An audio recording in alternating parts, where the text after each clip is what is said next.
রাজাকারের বাচ্চাকে রাজাকারের বাচ্চা বলতে আমি দুইবার তো বলতে কি আমি রাজাকারদের এদের ব্যাপারে অস্ত্র ধরতে আমি দুইবার ভাববো না। হ্যাঁ, এই জন্য আমি মুক্তিযুদ্ধ করতে রাজি আছি। তো রাজাকারের বাচ্চা সাইদির বাচ্চা এসে বলতেছে সে মানে এই ট্রাইব্যুনাল নিয়ে কথা বলতেছে, আন্তর্জাতিক অপরাধ আদালত নিয়ে যে এবার খেলা হবে আর কি। সে বুঝেছে রাজাকারদের যেভাবে ফাঁসি দেওয়া হয়েছে সেইভাবে সে ওইখানে মুক্তিযোদ্ধাদের ফাঁসি দেবে, মানে মনে করে যে বাংলাদেশের মানুষ ধৈঞ্চা। যাই হোক, সেই বিষয়ে যাচ্ছি না।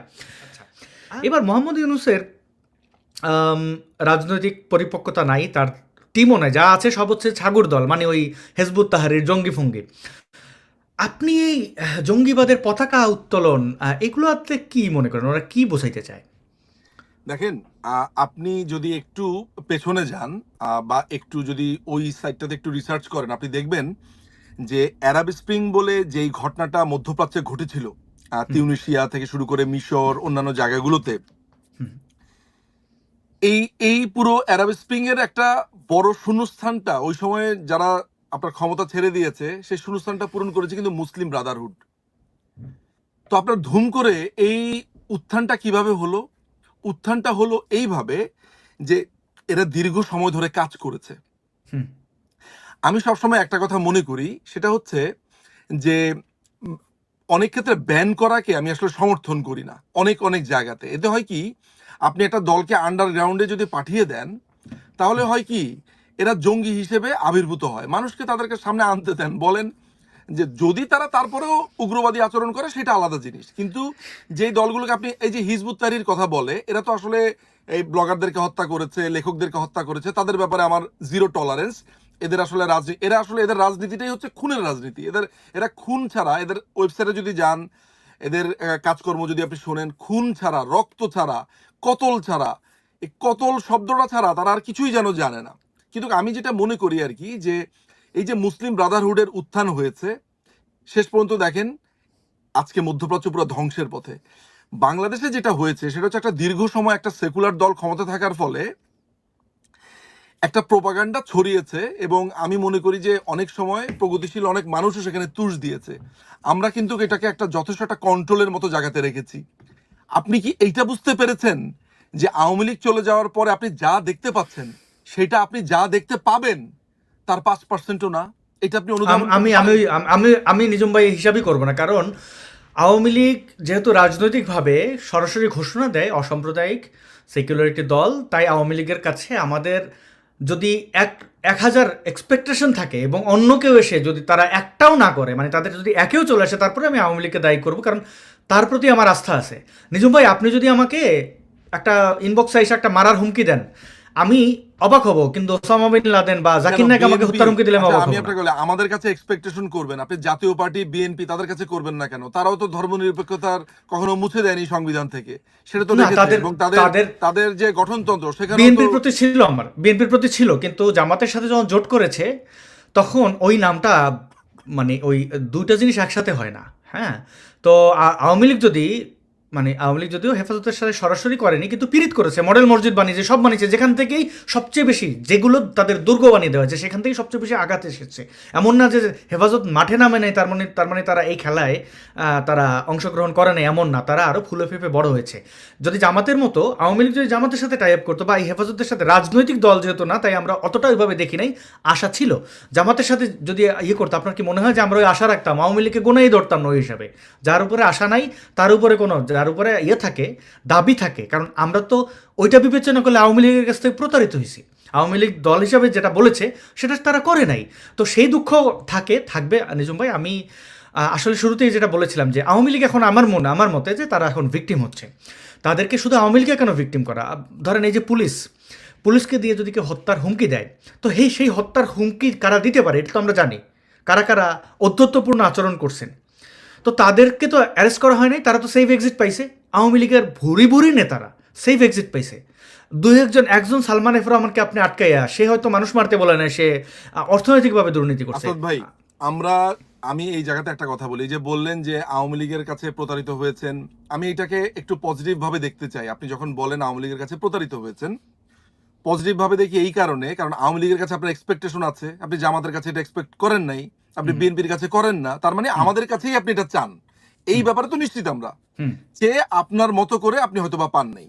এটা শুধু কিন্তু আমার কথা না, আপনি যদি কমেন্টগুলো জরিপ করেন বা আপনি যদি হ্যাঁ, আপনি বুঝতে পারবেন এটা সবারই কথা, মোটামুটি না কিন্তু ধার্মিক হোক সে একটা তাও ব্যাপার তাদেরও আপনাকে একটা কথা। মাথায় রাখতে হবে।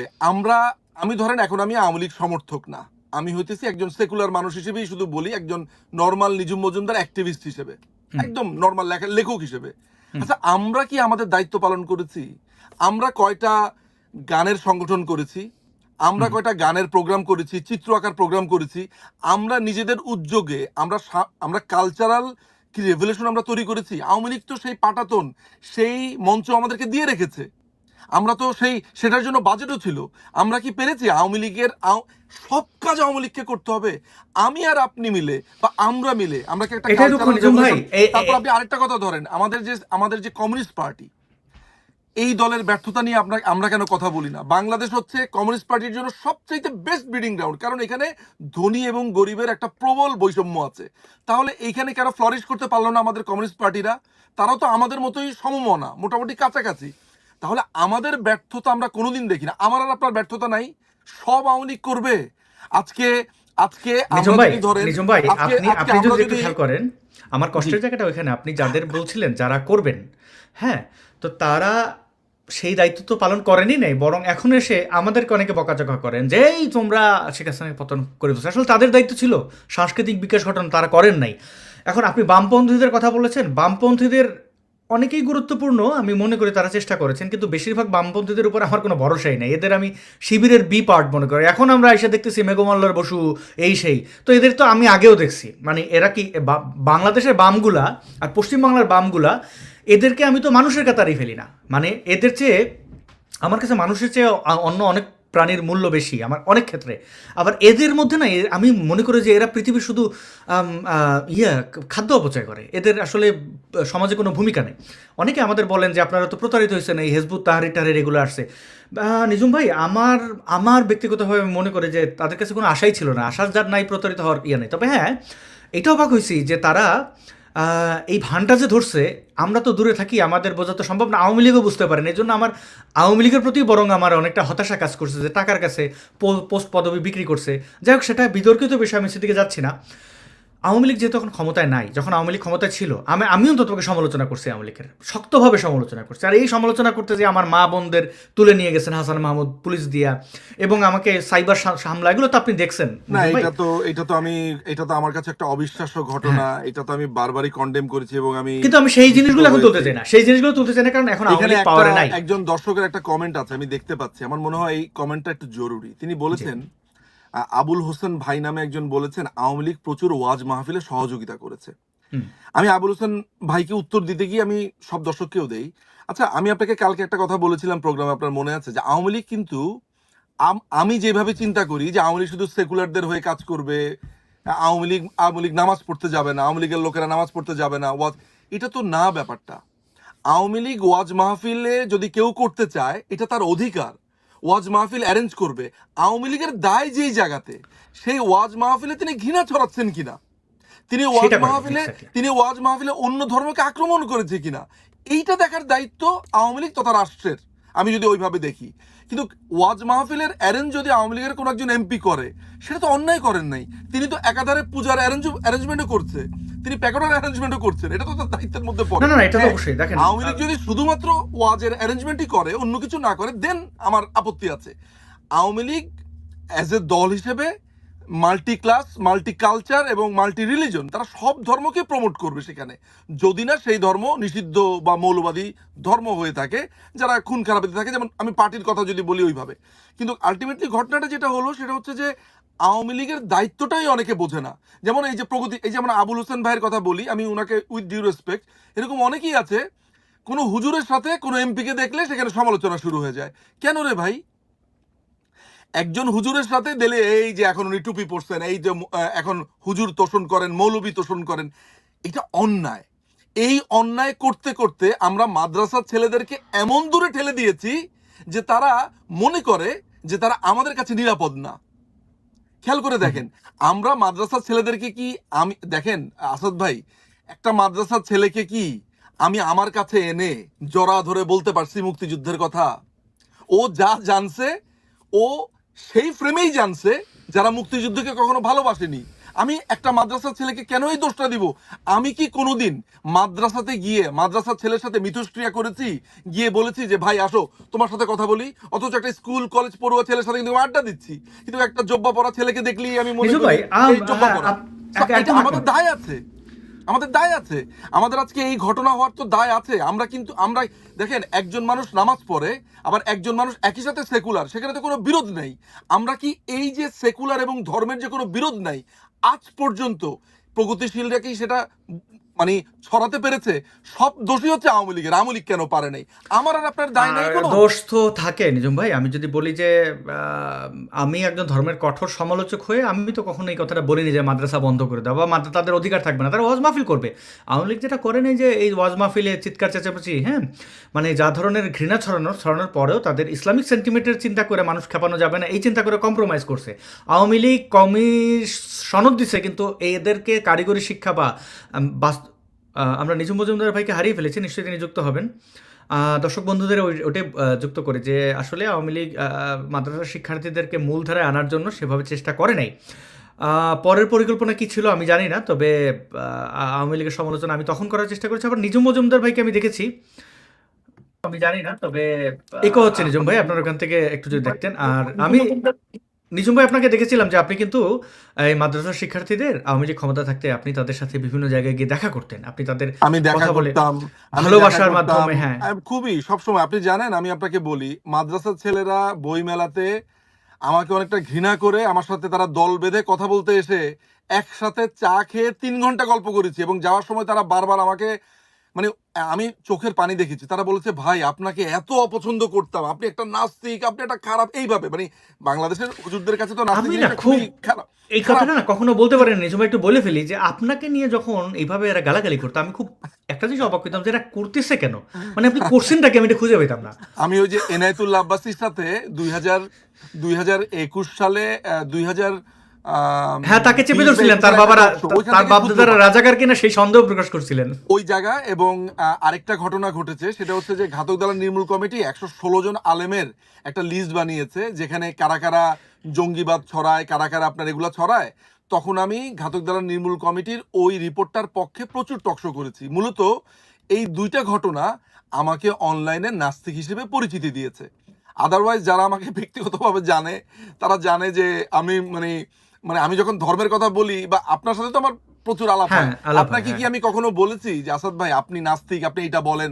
আমি আপনাকে খুবই আমি শুধু আপনাকে কি বলেছি ব্যক্তিগতভাবে, যে আপনি নবীজিকে নিয়ে এটা বলেছেন? আমি আপনাকে প্রায় হাসতে হাসতে বলতাম না? হুম, হুম। আচ্ছা, আমি আপনাকে সবসময় খুবই সফট ভাবে বলতাম যে দেখেন, নবীজি সম্পর্কে আপনি যে অভিযোগটা করেছেন, এটা কি খোদ নবীজি বেঁচে থাকার সময় তার ওয়াইফের? আমাদের মধ্যে নিজম ভাই হ্যাঁ, আমাদের মানে মধ্যে আমরা অনেক কি বিতর্ক আলাপগুলো হয়েছে, করেছি তবে কিনা? এবং তবে আপনার এই আচরণটা ভালো লাগতো যে আপনি আক্রমণ না করে হেসে, মানে যে এটা আপনি বলছেন তাতে আমার কি হয়েছে, আমার নবীর কি হয়েছে, আমার তো কিছু হয় নাই, এই জিনিসটা আহমদীয়া সম্প্রদায়ের কয়েকজন আমাকে খুব অনুরোধ করে বলছেন যে এই যে বলেন আমার যদি কষ্ট লাগে না, কারণ আমি জানি এতে আমার নবী ছোট হবে না, কিন্তু আপনি এটা না বললে ভালো হয় না যে অনেক মানুষ হয়তো আহত না, হইলেন না। এই আমি এটা কি আহমদীয়া সম্প্রদায়ের কথাটা এই সুযোগে একটু বলি। জি। বাংলাদেশে মানে সবচাইতে মানে ধর্মীয় বিভিন্ন সেক্টর ক্ষেত্রে এত হুম, পরিশীলিত, হুম, এত সফট হার্টেড আমি দেখেছি যারা আহমদিয়া সেক্টটা ধারণ করেন। হুম, বিশেষ করে আমি তো নাম বলতেই পারি, আমাদের তাপসির ভাই আমার অত্যন্ত কাছের একজন মানুষ, আমার পছন্দের মানুষ। হুম, আমার কাছে মনে হয়েছে, আমি যদিও একজন সুন্নি মুসলিম, আমার সাথে ভাবনার পার্থক্য আছে, হুম, কিন্তু আমরা কিন্তু খুব নিজেদের মধ্যে মতামত জ্ঞান বিনিময় করি, কথা বলি। এবং একটা মজার ব্যাপার কি জানেন, যে বাংলাদেশে আহমদীয়দেরকে এই উগ্র মোল্লারা যেভাবে আপনার গালিগালাজ করে, তাদেরকে অমুসলিম ঘোষণা করে, আমার না অনেক কষ্টের ব্যাপার। আপনি নিজে, আপনার মনে হয় অভিজ্ঞতা হয়েছে, আপনি যখন আহমদিয়া সম্প্রদায়ের বা এই সেক্টর মানুষের সাথে বসেন, আপনার ভাল লাগে না শুনে? আপনার কাছে তাকে তাদের কখনো মনে হয়েছে তারা উগ্র? না, কখনো না, মনে না, হয়েছে? না, মনে হয়নি। কখনোই মনে হয় না না। কোনোদিন। আপনি আমাকে কিন্তু অনেক সময় বলে যে আসাদ ভাইকে একটু বোঝান, উনি নবীজিকে নিয়ে এটা বলে, আমাদের অনেক কষ্ট লাগে, অনেক কষ্ট পাই। তো আমিও কিন্তু আপনাকে মাঝে মধ্যে বোঝাতাম, আসাদ ভাই হুম, হুম, আপনি এইটা এইভাবে না বলে ওইভাবে বলতে পারেন। আপনার সাথে আমার এটা নিয়ে অনেক কথা হয়েছে। হুম, হুম, তো হুম, আলটিমেটলি যেটা হয়েছে কি, আমি যে জিনিসটা সবসময় মনে করি সেটা হচ্ছে, আপনি কোপাকুপি করে, রাগারাগি করে, মারামারি করে আপনি পৃথিবী বদলাতে পারেন না। আমি আব্দুল্লাহ জাহাঙ্গীর সাহেবের একটা কথা মনে করতে পারি, বহু বছর আগে। নিঝুম ভাই একটু এখানে বলে রাখি, জি আমি জাস্ট 30 সেকেন্ড বোধহয় নেব। জি। The way we are thinking, এটা এইভাবে হলে হইতো না, কিন্তু যে যারা মাঠ পর্যায়ে দায়িত্বটা নিতে পারতেন, আসলে আপনি তো এটা ভালো করে জানেন যে আমিও যদি কোনো ধার্মিককে দেখি তার সাথে ব্যক্তিগত পর্যায়ে কিন্তু খুব ভালো ব্যবহার করি, ধার্মিক হিসেবে তাকে আমি অসম্মান করি না। যে তারা যদি আসলে বাংলাদেশের যারা নীতি নির্ধারক এখনও, তারা যদি এই সমাজের উগ্রপন্থীদের ঠেকাইতো, আমরা কিন্তু উগ্রদের কাউন্টার দিতে যাই হার্ট করতে হয়। এমন না যে আমি কারোর হার্ট করে আমার ভালো লাগে বা ওই কথাটা বলে আমি খুব আরাম পাই। ধরেন কোনো একজন ব্যক্তিকে, যিশু খ্রিস্টকে বা হজরত মোহাম্মদকে বা গৌতম বুদ্ধকে কিছু একটা বলে হার্ট করে আমার যে ভালো লাগে তা কিন্তু না, কারণ আমি তো জানি এতে গৌতম বুদ্ধের কিছু হবে না। কিন্তু এই যারা সমর্থক তাদের কষ্ট লাগে, আমরা কিন্তু তাদেরকে কষ্ট দিয়ে রিফর্ম করতে চাই না, আমরা তাদের কিন্তু ভালোভাবে চাই, কিন্তু ওটা অনেক সময় বাধ্য হয়ে হয়ে যায়। এটা পরে আলোচনা, যাই হোক আপনি কন্টিনিউ করেন, আমি দুঃখিত এটা না, একটু অ্যাড আমি করলেন। আপনাকে যেই কথাটা বলছিলাম সেটা হচ্ছে যে আব্দুল্লাহ জাহাঙ্গীর সাহেব তিনি কিন্তু আপনার, আমি যেই সেক্টটা ফলো করি সুফিজম, তিনি কিন্তু ওই ঘরানার না। কেমন? হুম তারপরেও আজকে থেকে বহু বছর আগে 2013 সালে একটা টক শোতে আমি উনার ভক্ত হয়েছিলাম। সেই সময়টাতে খুব আমি উনাকে খুব ফলো করতাম। আমার কাছে খুব ইন্টারেস্টিং লাগতো, মানুষটাকে এত পছন্দ করতাম। মারা গেছেন দুর্ঘটনাতে। তাকে একটা প্রশ্ন করা হয়েছিল যে এই যে শাহবাগে তখন মনে একটা ওই যে আস্তিক নাস্তিক নিয়ে ঝামেলা হচ্ছিল, হুম এইটা নিয়ে প্রশ্ন করার পরে উনি ধমকে উঠলেন ওই লোককে, তো নাস্তিক হয়েছে তো কি হয়েছে? একজন মানুষ নাস্তিক হওয়া মানে আমার ব্যর্থতা, একজন ধর্মীয় শিক্ষক হিসেবে তার মানে আমি তাকে বোঝাতে পারিনি, এটা তো আমার লজ্জার ব্যর্থতা।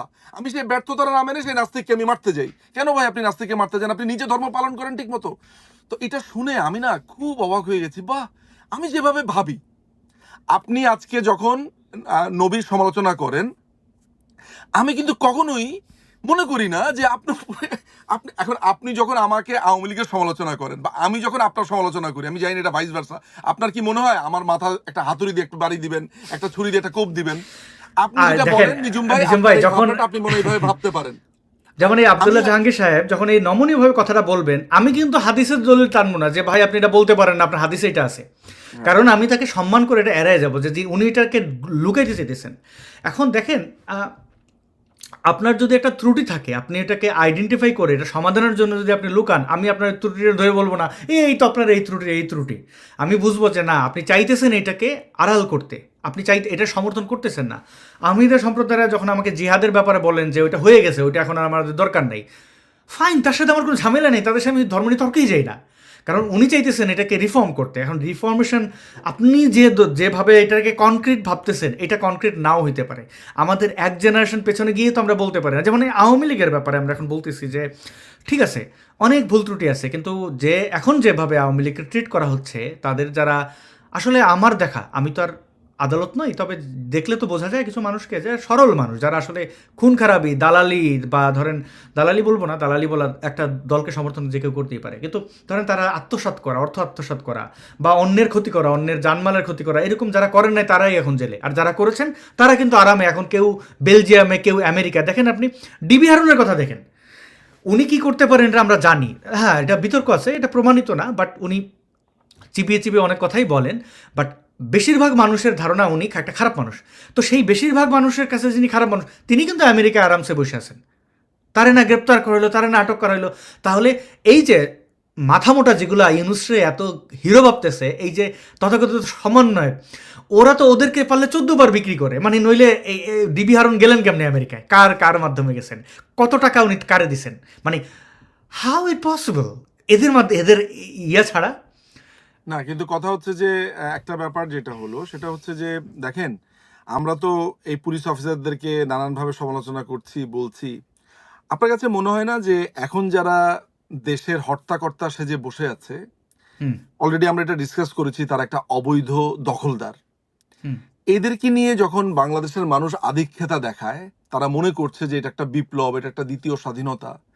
আমি আপনি আপনি এমন একটা জায়গাতে চলে গেছেন, আপনি হারুনের কথা বলছেন, কিন্তু আমি তো যেই জায়গাটাতে বিগার জায়গাটাতে দেখি যে বাংলাদেশের মানুষের সেন্স কনসেপ্ট অফ পলিটিক্স, তারা মনে করে যে একটা সরকারকে সরিয়ে দেওয়াটাই হচ্ছে সবচেয়ে বড় অর্জন। এই যে রেশনাল চিন্তা করতে না পারা, এই যে অদ্ভুত রকমের চিন্তা করা বা এক ধরনের পারসেপশন তৈরি করে সেটাকে আবার বিশ্বাস করা, হুম ওইটার মধ্যে লজিক আছে কিনা, ওইটাই আসলে তার জন্য পাথেয় কিনা, সেইটাকে বিবেচনা করতে না পারা, এইটা বাঙালির রাজনৈতিক চিন্তার ব্যর্থতা। বাংলাদেশের মানুষ মনে করে যে তুমি 5 বছর সরকারে ছিলা, তাইলে মনে হয় পরের বছর ওই 5 বছর অন্য এক দলে থাকতে হবে। এটা মানুষ মনে করে। তুমি 5 বছর খাইছো, অমুকরে খাওয়ার তুমি টাইম দিবা না, এটা কিন্তু আমি সাধারণ মানুষের মুখে শুনছি। আরো কি এটা মনে করে না আসাদ যে ভাই, আমি আমার এলাকার আমি এমপি? আমি রিক্সাওয়ালাদের মুখে শুনেছি যে আওয়ামী লীগ 5 বছর খাইছে, বিএনপির কি 5 বছর খাওয়ার শখ নাই? মানে সে চায় বিএনপি 5 বছর খাক। এইটা আচ্ছা, হচ্ছে যদি যে যদি একটা দেশের মানুষের মানসিকতা এটা থাকে যে খাবে, চুরি করবে, এটা খাবে, এটাই এটা স্বাভাবিক। সাধারণ মানুষ মনে করে। ফলে দুর্নীতি দুর্নীতি শুধু রাজনীতিবিদদের মধ্যে যে আমরা তাদের সমালোচনা করি ব্যাপারটা তা না। একজন যে হুমায়ুন আজাদ বলেছেন একজন ভিক্ষুক দুর্নীতিগ্রস্ত বাংলাদেশে। আপনি বুঝতে পারছেন ব্যাপারটা? ফলে আমি আমি আপনাকে সেদিনও বলেছিলাম যে আমি রাজনীতিতে আসতে চাই কেন। আমি রাজনীতিতে আসতে চাই মানে আমার মতো, সেদিন দেখেছি যে রাজনীতি আসার কথা বলে অনেকেই বলছেন যে ভাই আমিও আসতে চাই। আমি চাই যে দেখেন আমি আমার আমার আমার আমার কোনো কিছু রাজনীতি থেকে নেওয়ার নাই। আমি চাই যে এই দেশটাকে ভালোবাসি। আর যাতে দেখেন আমি আজকে দেশে যেতে পারছি না, ভাই কেমন? দেশের যে অবস্থা শোনেন। আমি আমি দেশে যেতে পারছি না, আমার নামে মামলা আছে, মেরে ফেলবে। আমি এই রাজনীতিতে আসলে প্রথমে এইটা ঠিক করব যে যে যেই রাজনীতি করুক না কেন, তাকে যাতে কখনো এইটা ভাবতে না হয় যে অন্য পলিটিক্যাল পার্টি আছে আর আমি দেশে যেতে পারবো না। আমি এই চেঞ্জটা করব বাংলাদেশে। রাইট, একটা এইটা আমার ইন্টারেস্টিং নিজের ব্যাপার। জীবনের। আর দেখেন আমি হয়তো আমার বাবাকে আর কোনোদিন দেখবো না। আমার বাবার বয়স 84। আমার বাবার সাথে আমার শেষ দেখা হয়ে গেছে 17ই জুন। আমি মনে করি আমার চোখের পানি শুকিয়ে গেছে। আমি হয়তো আমার মার সাথে আমার দেখা হবে, যেহেতু আমার মা ক্যান্সারের পেশেন্ট। তাকে হয়তো বা ইন্ডিয়াতে আসতে হয় বা আমি ইংল্যান্ডে নিয়ে আসবো, তখন হয়তো বা দেখা হবে। জানি না বাবার সাথে আমার আর দেখা হবে কিনা। আমি হয়তো বা বাবাকে আর মাকে কোনোদিন দেখবো না, এবং এই দুজনকে ছাড়া আমি বাংলাদেশটা আমার কাছে একটা শূন্যতারই ভরা থাকবে। কিন্তু একটা কথা আপনি চিন্তা করে দেখেছেন যে আমার মতো এই ফিলিংসটা যাতে আর কোনোদিন কারো না হয়, নেভার। এই রাইট জিনিসটা নিজুম আমি ভাই, নিশ্চিত করতে এই চাই। জিনিস আমি এইটা দিয়ে আপনাকে আরেকটা প্রশ্ন যাব। প্রথম হচ্ছে যে আপনি এই যে আপনার বাবাকে দেখতে পারবেন কিনা, আপনি কষ্ট পাচ্ছেন। আমাদের যে বলি আওয়ামী লীগ দিল আমাদের দেশ থেকে বিতাড়িত করা, আমাদেরও তো বাবা মা, তারা আমাদের ভালো না বাসলেও তাদের তো দেখতে আমাদের ইচ্ছা করে, বা অন্য ভিন্ন মতাদর্শের রাজনীতিবিদদেরও কিন্তু একই অবস্থা আওয়ামী লীগ করেছিল। আশা করি সামনের রাজনীতিতে যারাই আসুক না কেন এই জিনিসটা যেন না হয়। আবার এই আশাটা আবার ইউনূস সরকার তাদের উপরে করতেছি না, কারণ তাদের আমি কখনো ডাকাতের কাছে, আমি চোরকে অনেক সময় পছন্দ করি কারণ অনেক সময় মানুষ বাধ্য হয়ে চুরি করে ফেলে, কিন্তু ডাকাত সে সশস্ত্র, ডাকাতদের উপর আমার কখনো আস্থা থাকে না, মানে এদের উপর আমি চাইও না। যাই হোক, এবার একটু সমালোচনায় যাব, তার আগে আমি একটু একটা আপনার সাথে যুক্ত করে নেই যে আপনি যে বাংলাদেশের মানুষের সমালোচনার আগে কথা শুধু বলেছেন। বলে রাখি, এই আলোচনাটা করা উচিত যে বাংলাদেশে একটা একমুখী আধুনিক শিক্ষা ব্যবস্থা প্রচন্ড জরুরি এই অবস্থা থেকে উত্তরণের জন্য। আমি আর সেটা আপনি তো এইভাবে সেটা তো ভাবা, আওয়ামী লীগের আমি আমলে আর হয় নাই আপনি ভাই, শিক্ষা খাতে আমি আর বাজেট আপনি খুব এইভাবে কম ছিল। ভাবি কিভাবে আসাদ ভাই? মানে আমি আর আপনি এইভাবে ভাবি, কিংবা কিন্তু যেই ছেলেটা, এই যে ধরেন এই যে KH নিবিড় নামে একটা ছেলে আপনার এখানে কমেন্ট করছে দেখতে পাচ্ছি, সে আমার মাকে, বোনকে, আপনার এগুলো ইগনোর বোনকে, করতে হবে মাকে, নিজুম ভাই, না নিজুম না ভাই। না, আমি জাস্ট আপনাকে একটা উদাহরণ দেই, একটা উদাহরণ দিচ্ছি। পুরোটা সময় জুড়ে নোংরা থেকে নোংরাতম গালিগালাজ। আমার কথা হচ্ছে যে এই নিবিড় ছেলেটি কেন এমন করছে? আমরা কি তার মনস্তত্ত্ব নিয়ে, মানে হাজার হাজার নিবিড় আছে, আমরা এদেরকে নিয়ে আমাদেরকে কাজ করতে হবে? ওয়াই? না না, বা নিজুম ভাই আসলে কি হোয়াট এইটা, অ্যাকচুয়ালি ওয়েন্ট রং? একটা মানুষ যদি সারা জীবন শিক্ষা গ্রহণ নাও করে, তারপরে তার মায়ের প্রাইভেট পার্টের দিকে বা বোনের প্রাইভেট পার্টের দিকে তাকাতে পারে না, সে যদি ন্যূনতম তার মধ্যে শুধু নিজের বিবেক, শিক্ষাও না, বোধ, এই হ্যাঁ, মূল্যবোধটা কিন্তু শেখারও তো ব্যাপার। আপনি তাকে শিক্ষা দিয়ে পারবেন না। আমি অনেক সুশিক্ষিত মানুষকে দেখেছি মানুষের মা বাবা তুলে গালি দেয়। যে ব্যক্তি তার নিজের মায়ের প্রাইভেট পার্টকে সম্মান করেন, নিজের বোনের সাথে যৌন কামনায় আকাঙ্ক্ষা মানে ব্যক্ত করতে পারে, সেই অন্যের মা বাবা নিয়ে গালাগালি করতে পারে। নিজু ভাই আপনার মা তো আমারও মা, বা এই যে গালি দিচ্ছে তার মাকে আমি কি আমার নিজের মা মনে করি না? তিনি তো আমার মায়ের বয়সী হবেন নিশ্চয়ই, যেহেতু সে এখন লিখছে তার মানে তার বয়স 15-16 বছর হবে, হাতে একটা স্মার্টফোন আছে, স্মার্টফোন ছাড়া তো লেখা যায় না এখানে, মানে মোটামুটি তার সামাজিক স্বীকৃতির জন্য যা দরকার আর কি। হ্যাঁ, সে তো আর ওই রাস্তায় বসে ড্যান্ডি খাচ্ছে না যে তার কাছে শুধু গাম কেনার টাকা আছে, মোবাইল কেনার টাকা নেই, তা তো না। তার মানে সে তার মাকে দেখলে, তার বোনকে দেখলে সে যৌন কামনা উপলব্ধি করে। তাদের ব্যাপারে আসলে বলার কিছু নেই। এদের তো আসলে এই শ্রেণীর মানুষদের কিন্তু আপনি চিকিৎসা, এদের জায়গা হওয়া উচিত জেলে। এখন তাদের নিয়ে কি বলার আছে? এখন তো এই সংখ্যাটা বেশি, আমরা তাদের ইগনোর করি। আমি যেটা বলতে চাই নিজুম ভাই, বাংলাদেশের রাজনীতি নিয়ে আপনি বলছিলেন মানুষের আকাঙ্ক্ষা, আমি এমনও দেখেছি যে কেউ কেউ ভোট দিয়ে সে ভেবেই না যে এমপি তার এলাকার একদম বাড়ি পর্যন্ত রাস্তা পিচ করে দেবে। সে তার গাড়ি নাই, তার সাইকেলও নাই একটা, তো সেটা ওই পিচ ঢালাইয়ের উপর দিয়ে হেঁটে আসবে। আর যেই এটা পায় না তখন সে ভাবে যে আমি এর আর ভোট দেবো না, অন্য একজনকে ভোট দেবো। যেমন উদাহরণ দেয় নুরুল ইসলাম নাহিদ, আমি তার এলাকায় সিলেটের বিএনএ বাজারে বড় হয়েছি, তো উনি সৎ মানুষ, তো তিনি তার এলাকার মানুষকে প্রিভিলেজ কেন দেননি? আপনি জানবেন সিলেটিরা কিন্তু প্রচণ্ড পরিমাণে ইউনাইটেড থাকে এবং খুব আশা থাকে যে আমার গ্রামের মানুষ, আমি ঢাকায় গেছি একটা তদবির নিয়ে, সেও মন্ত্রী, এটা তো আমি পাবোই, যখন পান নাই তখন দেখছি তারে গালাগালি করতে।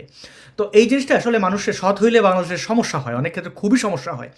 আর একটা ইন্টারেস্টিং ব্যাপার আমি এমন হয়েছে যে আপনি খেয়াল করছেন যে ধর্মীয় সংখ্যালঘুদের ব্যাপারে আমি আমার যতটুকু সময় শ্রম থাকে সবটুকু দিয়ে আমি চেষ্টা করি যে আমি তাদের পাশে দাঁড়ানো। যেমন আওয়ামী লীগকে আমি মনে করি তারা এখন দুর্বল, তাদেরকে তাদের অধিকারের জন্য কথা বলাটা, কারণ দুর্বলের অধিকার নিয়ে কথা বলার জন্য আসলে অনেক শ্রম দিতে হয়, আর যে সবল তার ব্যাপারে বলতে গেলে কিছু লাগে না, শুধু হাতে হা মিলাইলে হয়ে যায় আর কি।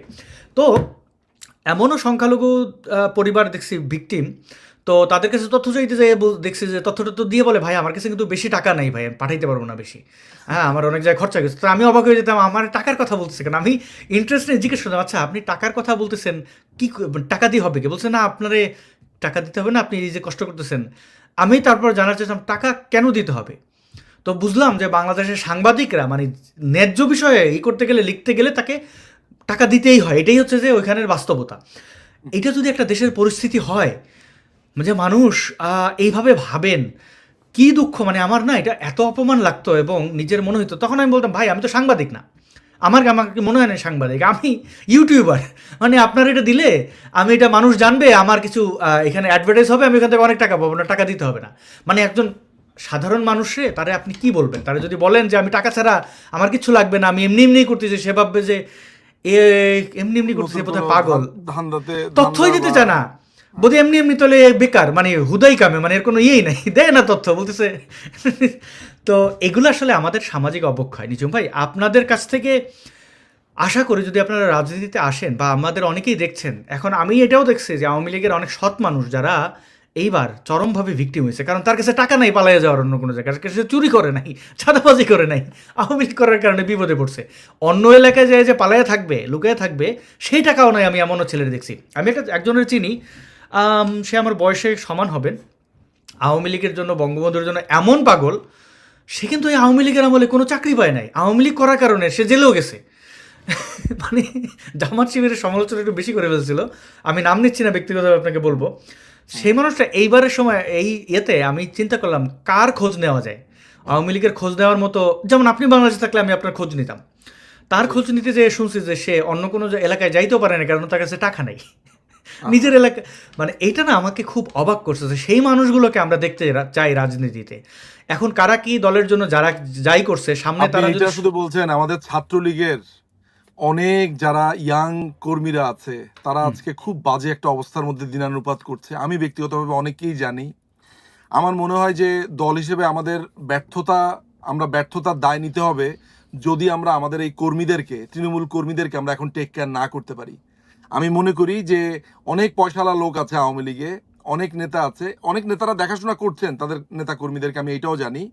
আমার কাছে মনে হয় যে এই জায়গাটাও চিন্তা করার বিষয় যে আজকে আওয়ামী লীগ তার নেতা কর্মীদেরকে টেক কেয়ার করতে পারছে কিনা, এটা খুব জরুরি। কারণ বেশ অমানবেতর জীবনযাপন করছে অনেকেই, যারা আপনি যেটা বলেছেন যে অনেকে কিন্তু যেতে পারেনি বিকজ তাদের ওই টাকাটা নেই। ইন্ডিয়াতে যেতে পারবে কিন্তু ইন্ডিয়াতে গিয়ে খাবে কি, সেই টাকাটা নেই চিন্তা করে তিনি ঘুরে বেরিয়েছেন দেশের বিভিন্ন প্রান্তে। সো এটা ভয়াবহ ব্যাপার আমি মনে করি। আর আপনি বলতেছেন ইন্ডিয়া যাবেন, আমি তো জানি, আমি দু একজন ব্যক্তির সাথে আমার যোগাযোগ হয়েছে, তারা ভারতে গেছেন বিএনপি কর্মীদের 4 লাখ 5 লাখ টাকা করে দিয়া, মানে বর্ডার পার করবেন আপনি, আওয়ামী লীগ সমস্যা নেই, টাকা দিলে জি, যাইতে পারতেছেন আর কি। হ্যাঁ হ্যাঁ হ্যাঁ, এবং আমরা যে এই যে বিভিন্ন বাস স্টেশন দখল নেওয়া, চাঁদাবাজি, জি এগুলো তো সবই চলতেছে, দ্রব্যমূল্যর জি কি চলতেছে আমরা জানি, বিস্তারিত যাবো না নিজম ভাই। যেটা বলতেছিলাম না যে আমার খুব ইচ্ছা করে যে আপনাদের আক্রমণ করে প্রশ্ন করি, কিন্তু আপনাকে আক্রমণ করে প্রশ্ন করবো কেন? আপনি তো সুবিধাভোগী না, আপনার আক্রমণ করে আমার লাভ কি? আর আক্রমণ করে তো সমাধান না। আপনাকে এখন কয়েকটা প্রশ্ন করি, আওয়ামী লীগের যারা জি দেখছেন, তারা তো আসলে যখন আওয়ামী লীগ ক্ষমতা ছিল তো এলাকার এমপি মন্ত্রী বা দায়িত্বশীলরা তাদের নৈতিক শিক্ষা দেন নাই, এবং যেহেতু বিরোধী দল বলে কিছু ছিল না, থাকতে দেওয়া এক প্রকার হয়ও নাই, তারা রাজনৈতিক চর্চাটাও করতে পারে না। আওয়ামী লীগের নেতাকর্মীদের আমি দেখছি যে তারা আসলে যারা ছাত্র জীবনে আমরা যাদের ছাত্র রাজনীতি করতে দেখছি, তারা আওয়ামী লীগের ওই 2016-17 সালের দিকে যে সেকেন্ড টার্মে ইলেক্টেড হওয়ার পরে তারা রিটায়ার করে ফেলছে। পরে যারা আসছে তারা আসলে রাজনীতির মাঠ বোঝে নাই, যে কারণে এটা সামলাইতে পারে নাই। অনেককে আমরা দেখতে পাই বাঁশের কেল্লার মতো আওয়ামী লীগের নেতাকর্মীরা গুজব ছড়ান। আপনি কি মনে করেন গুজব ছড়াই যেতে যায়? এটা খুবই ভয়ঙ্কর একটা কাজ এবং এটাকে আমি কন্ডেম করি। এটা আমাদের দলের ক্ষতি হয়। রাইট। এই জিনিসটা আশা করি তারা নেবেন। এবং আরও কিছু বিষয় দেখেছি, যেমন আচ্ছা আপনাকে এই প্রশ্ন, আপনি ধাপধুপ একটা স্ট্যাটাস দিয়েছিলেন আন্দোলন চলাকালীন অবস্থা, এটা আপনি কি বুঝে দিয়েছিলেন, মানে কি বুঝিয়েছেন এটার মাধ্যমে? অনেকে এটাকে বলেছেন আপনি ছাত্রদের মারার পক্ষে বলেছেন। আমি আসলে সত্যি কথা বলতে যে সেই সময়ে আমি এটার ব্যাখ্যা করেছি। ব্যাখ্যাটা হচ্ছে হুম, আমি ছিলাম চেন্নাইতে। হ্যাঁ? আমি চেন্নাইতে মানে জিনিসটা বেশ একটা ফানি ব্যাপার। আমি চেন্নাইতে মাদ্রাজ ইউনিভার্সিটিতে গেছি। ঠিক হুম। আছে? তো আপনি জানেন যে চেন্নাইতে কিন্তু প্রচুর আপনার নারিকেল গাছ হয়। কেমন? তো আমরা মার তো চিকিৎসা চলছিল সেখানে। আমি অনেকদিন এই একটু রিক্রিয়েশন এর জন্য এখানে গেছি। তো বাংলাদেশে এই ক্যাচালের সময় সেখানে আপনার ওই ডাব পড়ছিল নিচে। আপনার ওই যে পুকুরের মধ্যে ধুম করে পড়ছে। তো তখন যখন আমি ধূপধাপ শব্দটা দিলাম, মানুষ মনে করলো যে আমি মনে হয় সেখানে মারামারির কথা বলছি। তো আমি যখন দেখলাম যে এই ধূপধাপ শব্দ আর এত একটা বাজে টাইমিং ছিল যে এই বাজে টাইমিং এর কারণে আরো এটার মিনিং হয়েছে যে আমি মারামারির কথা বলছি। পরে আমি বললাম যে মাদ্রাস ইউনিভার্সিটিতে ডাব পড়ছে সেটার কথা বললাম, সেটাও বলা যাবে না। তো আমি আসলে সাধারণত অনেক সময় মজা করি, ফান করি, কিন্তু হয়তোবা ধরেন সিরিয়াসলি ওই জিনিসটা মিন করি না। কিন্তু এইটা অনেক মানুষই এইভাবে নিয়েছে, যেটা আমি আর ফার্দার কোনো ক্লারিফিকেশন আমি দেওয়াও প্রয়োজন মনে করিনি। কারণ আমাকে যদি আমার স্ট্যাটাসটা নিয়ে ব্যাখ্যা করতে হয়, সামান্য একটা ঘটনা সেটা নিয়ে ব্যাখ্যা করতে হয়, আমার স্ট্যাটাস পরে বাংলাদেশে ধূপধাপ করে মারা শুরু করলো, এই কথাটাও যদি আমাকে বিশ্বাস করতে হয়, তাহলে দুঃখজনক। ফলে হ্যাঁ, কিছুটা ক্লারিফিকেশনের জন্য ধন্যবাদ। কিছুটা প্রভাব পড়ে নিঝুম ভাই। তবে হ্যাঁ, যখন ওরা রাজাকার নিজেদেরকে বলছিল, তখন আমার মনে আছে, এখনো আমি ওই আমি স্ট্যাটাসটা কাউকে পাওয়া যায়। আমি মারামারির পক্ষে না। আমি বরাবরই মনে হ্যাঁ। করি যে যদি না, আইনি ভাবে আমি তাদেরকে লিখেছিলাম এবং আমি এটার পক্ষে এখনো আমি নিজেকে ডিফেন্ড করি। যদিও ওটা নিয়ে কোনো সমালোচনা হয় নাই, যে তোরা যতবার রাজাকার হবি ততবার আমরা মুক্তযোদ্ধা হব। তো ওই সময় আসলে অনেকে ধরে রেখেছিলেন যে আপনি বোধহয় তাদের এই কথাবার্তা শুনে ক্ষোভে। আচ্ছা, ধন্যবাদ, আপনি খুব সহজে সংক্ষেপে এটা বলছেন।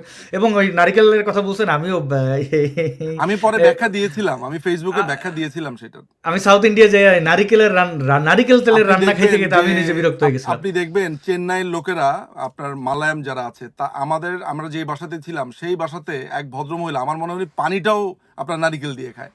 মানে এমন একটা অবস্থা, যারা আর কি এটা খুবই, সেখানে প্রচুর নারিকেল হয়, নারিকেল এভরিওয়্যার, নারিকেল গাছও সব জায়গাতে, যেহেতু সি বিচ প্রবণ বা ওই এলাকা, সেসব জায়গাতে আপনি মাদ্রাস ইউনিভার্সিটিতে গেলে দেখবেন। সো ওই জায়গাটা, ওই টাইমিংটা মানুষজন আমাকে এটা সমালোচনা করেছে, যেটা আমি আসলে মিন করিনি। ওকে, অনেক ধন্যবাদ রেজম ভাই। আসলে সম্প্রীতি বা একাডেমিক জায়গা থেকে আঘাত না করে এই ধরনের শব্দে, বা কেন ওই যে গুজবের কথাটা বললাম, কারণ এটা ব্যাকফায়ার করে, ক্ষতি করে যে কোনো ব্যক্তির ক্ষেত্রে। আমি যদি কখনো কোনো কোথাও গুজব ছড়াই, বোধহয় আমি এই আন্দোলনে খুব লাকি বলতে ওই কথার কথা লাক, যে আমার কোনো পোস্ট এই কোনো যারা স্ক্যান করে না, ওই যে ফ্যাক্ট চেকিং, কোথাও ফ্ল্যাগ খাই নাই। মানে আমি চেষ্টাই করছি যে শোনেন, আমি প্রয়োজনে আপনাকে ছড়াবো না, একটা কিন্তু গুজব কথা ছড়াবো না। বলি, একটা কথা আমি আপনাকে বলি, সিম্পল। সেটা হচ্ছে, ধরা যাক আমি আওয়ামী লীগের একজন কট্টর সাপোর্টার, ঠিক হুম। আছে? আজকে যদি আমার সামনে হিজবুত তাহরির একটা ছেলেকে কেউ খুন করতে আসে, আপনার কি ধারণা আমি তাকে বলবো যে হিজবুত তাহরির তাকে খুন করে ফেলো, তাকে কোপাও? না, একটা শিবিরের ছেলে যদি আমার সামনে পড়ে, তাকে আরেকজন খুন করতে আসলো, ধরা যাক যে আমার দলের কেউ একজন তাকে মারতে আসলো, আপনার কি ধারণা আমি তাকে এটা অ্যালাউ করব?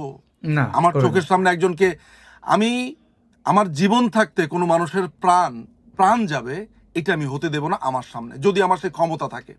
না, আমি এটা অসম্ভব। এটা এটা এটা আমি আইনি, আমি আপনাকে যথেষ্ট মানে বিলিভ করি। এইটা আমি কোনোভাবে, সে যে পার্টি করুক, সে পৃথিবীর সবচাইতে জঘন্যতম পার্টি করুক, তার প্রাণ চলে যাবে, এইটা আমি মানব না। যাই হোক, হ্যাঁ, অনেক এই চিন্তাটা আমি আশা করি তৃণমূল পর্যায়ে সবাই লালন করবেন। গুজব না ছড়িয়ে মানে গঠনমূলক সমালোচনা। একটা প্রশ্ন, যে গ্রেফতার ম্যাজিস্ট্রেট হতে পারে, উর্মি। আইনের কাঠ গড়াতে তাকে তুলে দিব তাকে, রাইট, কিন্তু রাইট, বিচার রাইট। ছাড়া, কোনো ধরনের বিচার ছাড়া, কোনো মব জাস্টিস, তাকে খুন করে ফেলা, যত ক্ষোভ থাকুক না কেন, যত কিছু থাকুক না কেন, আমি খুনের পক্ষে না। আচ্ছা, এই যে সবার ঐক্যবদ্ধ হয়ে আসলে অন্যায়ের প্রতিবাদ করা নাগরিক দায়িত্ব। একজন সম্মানিত নারী ম্যাজিস্ট্রেট উর্মি, তার ব্যাপারে জানতে চাই, তিনি কেমন আছেন? তিনি তো ভালো প্রতিবাদ তিনি করেছেন। তিনি খুব ভালো আছেন। হ্যাঁ, স্বাভাবিকভাবে বুঝতেই পারছেন যে একটা হুম, প্রেশারের ভিতরে আছে। উনার সাথে হুম। আমার যোগাযোগটা, এবং উনার দেশ থেকে নিষেধাজ্ঞা হয়েছে। তিনি আমাকে পরিষ্কার বলেছে যে এই লোকগুলো কি বোকা, তারা মনে করে যে আমি দেশ থেকে পালাবো। আমি তো এই দেশ ছেড়ে উর্মি পালাবে না। উর্মি বাংলাদেশ ছেড়ে কোথাও পালাবে না, সে এই দেশে থাকবে, এই দেশে তার বিরুদ্ধে যে মামলা এসছে সে সেটা ফেস করবে, তার যা হবার সেটা সে হবে। এবং সে বলেছে যে কোর্টে গিয়ে সে খুব মাথা উঁচু করে তিনি ব্যাখ্যা দিবেন, যে তিনি তার অবস্থানকে ব্যাখ্যা দিবেন। তিনি মনে করেন যে বাংলাদেশের নাগরিক হিসেবে, একজন সরকারি চাকরিজীবী হিসেবে সংবিধানকে রক্ষা করা তার দায়িত্ব, প্রথম দায়িত্ব। এই সংবিধানের বিপক্ষে যেই বলুক না কেন, সে হেড অফ দ্য স্টেট হতে পারে, সে তার বাবা হতে পারে, মা হতে পারে, এই সংবিধানের বিপক্ষে সে কেউ বললে তিনি কোনো কিছুই মানবেন না। এবং তিনি মনে করেন তিনি যা বলেছেন তিনি সঠিক বলেছেন, যদিও তাকে নানান ধরনের হুমকি ধামকি দেওয়া হয়েছে, অনলাইনে আপনারা দেখেছেন, এই করবে সেই করবে, তাকে নানান ট্যাগ দেওয়া হয়েছে, কিন্তু তিনি কোনো কিছুতেই ভেঙে পড়েনি। খুবই ব্রেভ একজন মেয়ে এবং খুবই চমৎকার একজন মেয়ে। আমি তার জন্য আমার খুব দোয়া থাকলো, আশীর্বাদ থাকলো, এবং আমি বলিও যে এই ব্রেভ মেয়েটা বহুদূর পর্যন্ত যাবে ভবিষ্যতে। অনেক ধন্যবাদ নিজুম ভাই। শেষ প্রশ্ন, এই প্রশ্নটা দিয়ে শেষ করব এবং দর্শক বন্ধুদের বলে রাখি যে আমরা নিজুম ভাইকে পেয়েছি এবং নিজুম ভাই তার ছুপা টুপা কিছু না, উনি অনেক বছর ধরে আওয়ামী লীগকে ডিফেন্ড করেন, তিনি আওয়ামী লীগের রাজনীতি পছন্দ করেন। তো আমরা ধরে নিচ্ছি নিজুম মজুমদার আওয়ামী লীগের একজন অ্যাক্টিভিস্ট হিসেবে আমাদের অনেকগুলো প্রশ্নের উত্তর দিয়েছেন। একই নমনীয়ভাবে আমি চাইবো যে এখন সরকারকে সমর্থন করছেন এমন কয়েকজন আছেন, আমরা যাদের মুখ চিনি, তাদের মধ্য থেকে কাউকে আপনাদের সামনে মুখোমুখি করব। আপনাদের প্রশ্ন, আমার প্রশ্ন, সেগুলো থাকবে। এই আলোচনা হোক, টেবিলে হোক, কোনো অস্ত্র ধরা না। আপনি ভাই শেষ প্রশ্ন, এটা বোধহয় বাংলাদেশের বেশিরভাগ মানুষের প্রশ্ন, শেখ হাসিনা কি ইগো একটা পর্যায়ে গিয়ে তিনি ইগো দেখিয়েছেন কিনা, তিনি প্রচণ্ড পরিমাণে একরোখা আচরণ করেছে কিনা? আমি এটাও স্বীকার করি শেখ হাসিনার এই একরোখা সিদ্ধান্তের কারণে বাংলাদেশের অনেক সিদ্ধান্তে আমাদের উপকার হয়েছে এবং তার এটা রাজনীতিবিদ হিসেবে তার এটা একটা যোগ্যতাও ছিল। এমনকি তার বিরোধীরা অনেক সময় স্বীকার করেছেন যে না, শেখ হাসিনার কাছে গেলে তিনি সিদ্ধান্ত নেওয়ার ক্ষেত্রে খুব বলিষ্ঠ ভূমিকা রাখেন, সিদ্ধান্ত নেন, এরে ওরে জিজ্ঞেস করে 10 মাথা নিয়ে তেলে বেগুনে পেঁচাইতে টেচে কোনো সিদ্ধান্ত দিতে দেরি করে ফেলেন না, এটা ওনার বলিষ্ঠতা, এটা ভালো। কিন্তু তেমনিভাবে তিনি ছাত্রদেরকে আন্ডার এস্টিমেট করা এবং সর্বদিক বিবেচনা করলে এই আন্দোলনের এই কটা দিন, অর্থাৎ যদি আমরা একদম জুলাইয়ের 15 তারিখ থেকে শুরু করে আগস্টের 5 তারিখ পর্যন্ত এই দিনগুলোতে তার যে অবস্থান ছিল, সেটা কি দাম্ভিকতা, অহংকার ছিল কিনা, আপনি কি মনে করেন? আমি আপনাকে এই উত্তরটা দুইভাবে দেই। ব্যক্তি প্রধানমন্ত্রী, তার সাথে যদি আপনি কোনোদিন কথা বলার সুযোগ হয়, আপনি দেখবেন তিনি যখন একটা কিছু বলেন তিনি সেটা বুঝে বলেন।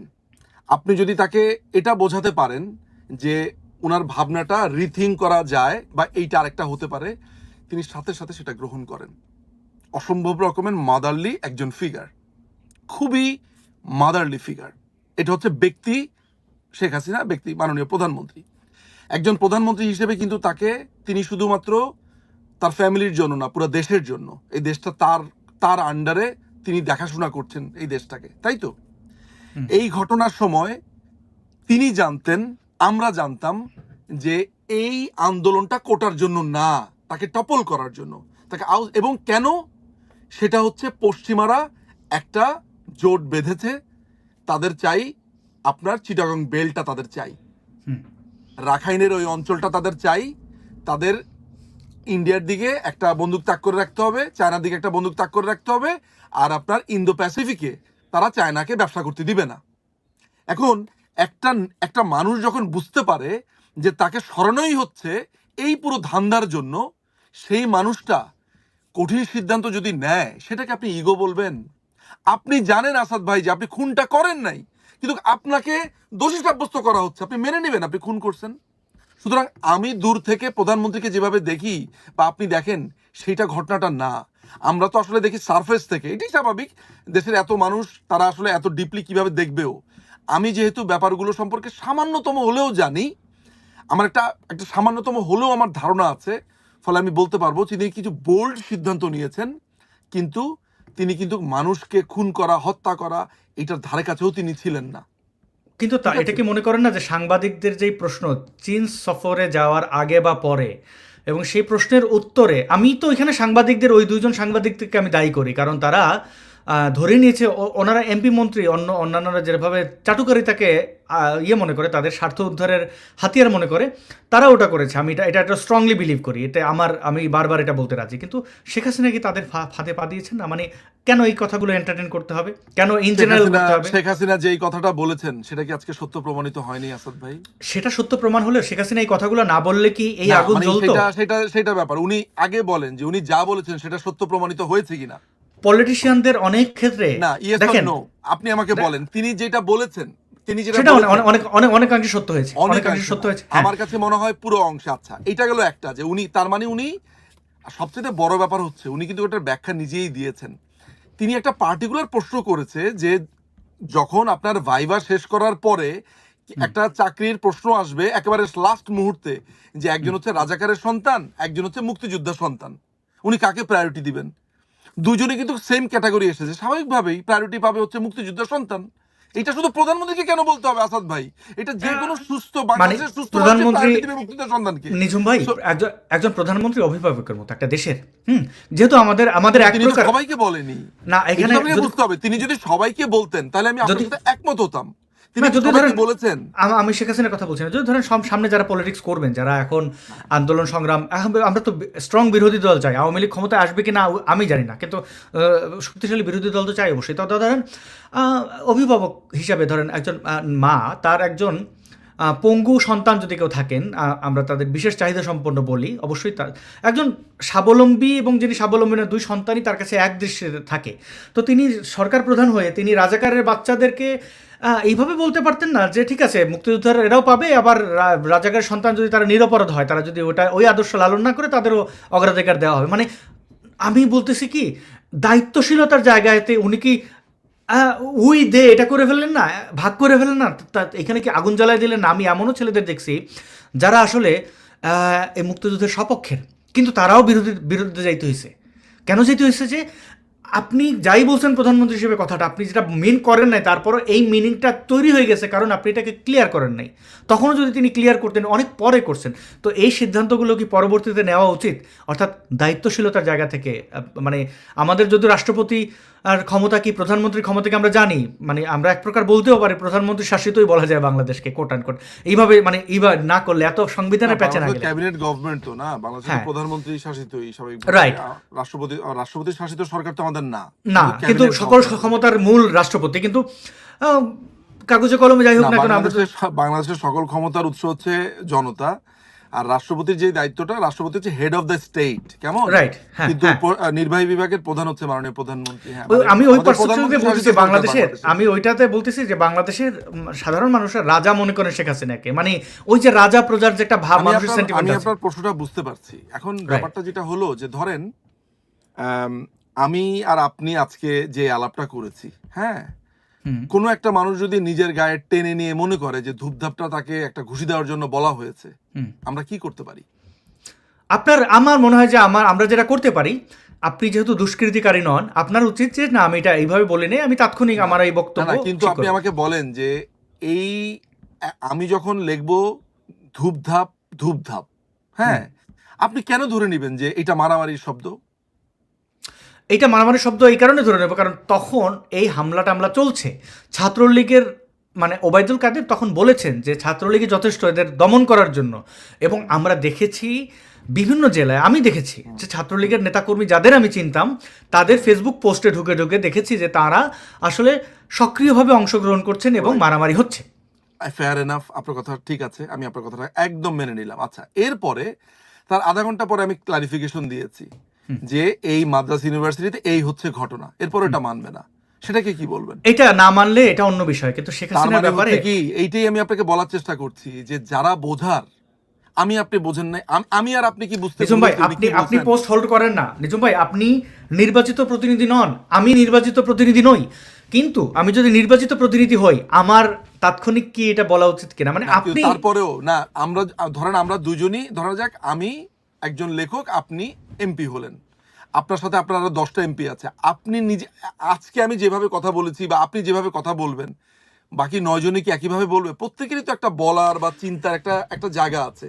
হ্যাঁ, আপনি যে আজকে সমালোচনা করছেন, আপনি যেটা বলছেন আমি সেটাকে অ্যাপ্রিসিয়েট করি। এইভাবে হলে হতে পারতো, ওইভাবে হলে হতে পারতো। আমারও হয়তো বা ভিন্ন ভাবনা আছে। আমি যদি ওই জায়গাতে থাকতাম আমি কিভাবে বলতাম, আমার কিন্তু একটা আলাদা ছক আছে।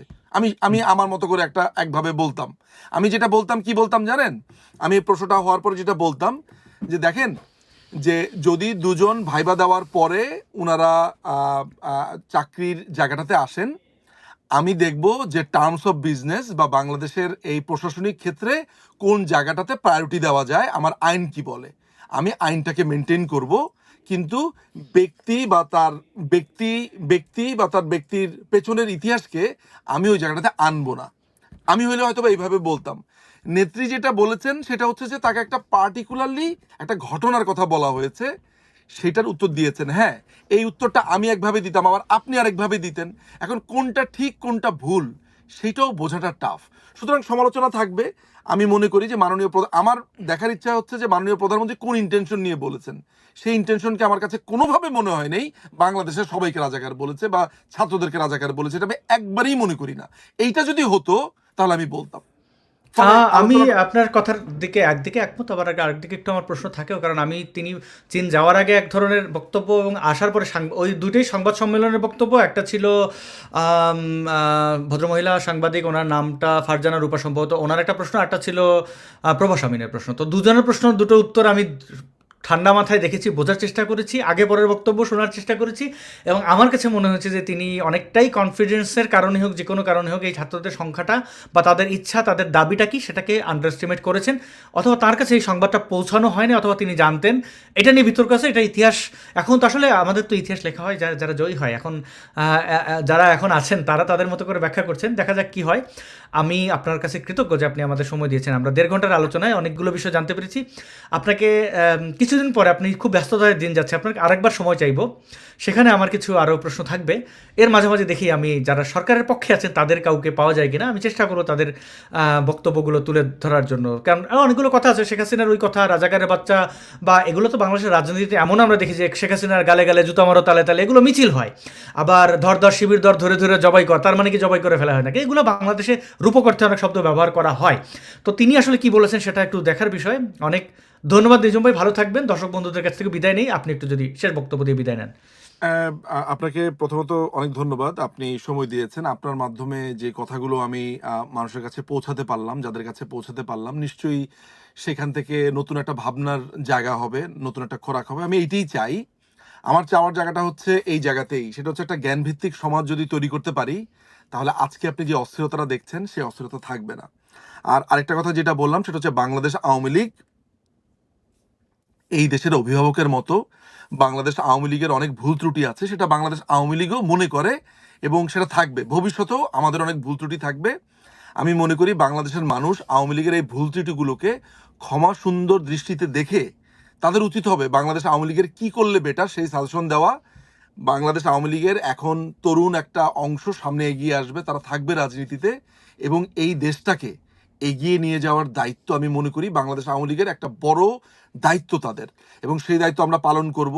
আমরা কখনোই মনে করি না যে ছাত্ররা আমাদের শত্রু, আমরা কখনোই মনে করি না যে আমাদের বিরুদ্ধে আন্দোলন হওয়া মানেই হচ্ছে তাকে মেরে ফেলতে হবে, কেটে ফেলতে হবে। আমরা আমাদের এই ভুলগুলোকে শুধরে সামনের সময়গুলোতে কিভাবে যেতে পারি সেই ভাবনাটাই আমরা আমাদের নিজেদের ভেতরে এখন করছি। আমি নিশ্চিত বাংলাদেশ আওয়ামী লীগ একটা চমৎকার বাংলাদেশ দিতে পারবে, যেই বাংলাদেশে প্রত্যেকটা মানুষ প্রত্যেকটা জায়গাতে সুখে থাকবে, নিজের মতো করে বাঁচতে পারবে। অনেক ধন্যবাদ।